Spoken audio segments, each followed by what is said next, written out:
Senior Biden campaign officials kickstart coordination with House.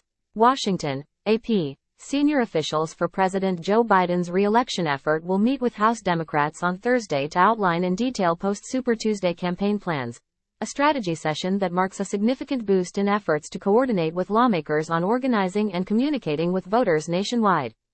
Those who will attend the gathering in Leesburg, Virginia, include campaign manager Julie Chavez Rodriguez, deputy campaign manager Quentin Fulks, campaign co-chairman Mitch Landrieu, and Louisa Terrell, former White House Legislative Affairs Director who now advises for the campaign and the party's August convention in Chicago. White House Deputy Chief of Staff Jen O Malley Dillon, who will soon transition full-time to the campaign, will also appear at the session in her personal capacity. The campaign aides plan to discuss their general election message and outlook for the year, as well as ongoing mobilization efforts.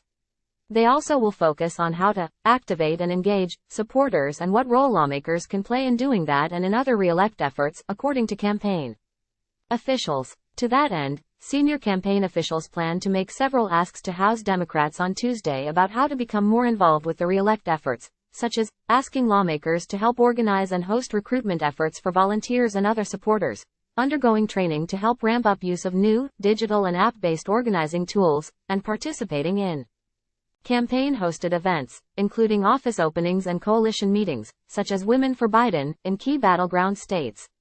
Together, President Biden, Vice President Harris, and House Democrats have delivered on a historic agenda for the American people, Rodriguez said ahead of the meeting.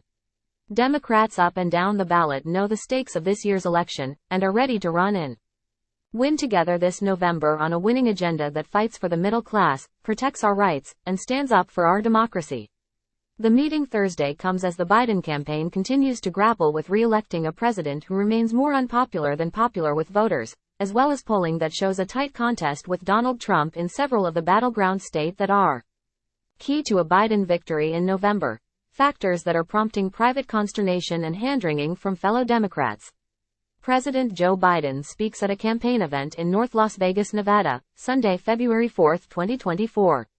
AP photo, Stephanie Scarborough. Since Trump romped to resounding victories in the Iowa and New Hampshire contests last month, the Biden campaign has effectively acted as if the general election race with Trump has already started. At a trio of high-dollar fundraiser in New York on Wednesday, Biden attacked his predecessor, telling donors at one that, "You're the reason we'll make Donald Trump a loser again." But Biden campaign officials are framing Super Tuesday on March 5 when more than a dozen states hold nominating contests, as the end of the primary season and the point when they will turn up their efforts for the general election. March, in the campaign's eyes, is a key time to engage and mobilize voters.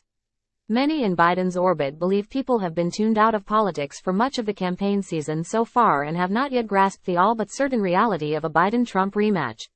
Not only are Democrats trying to keep control of the White House and a narrow majority in the Senate, but to flip control of the House from Republicans, who are currently operating with one of the smallest majorities in recent memory.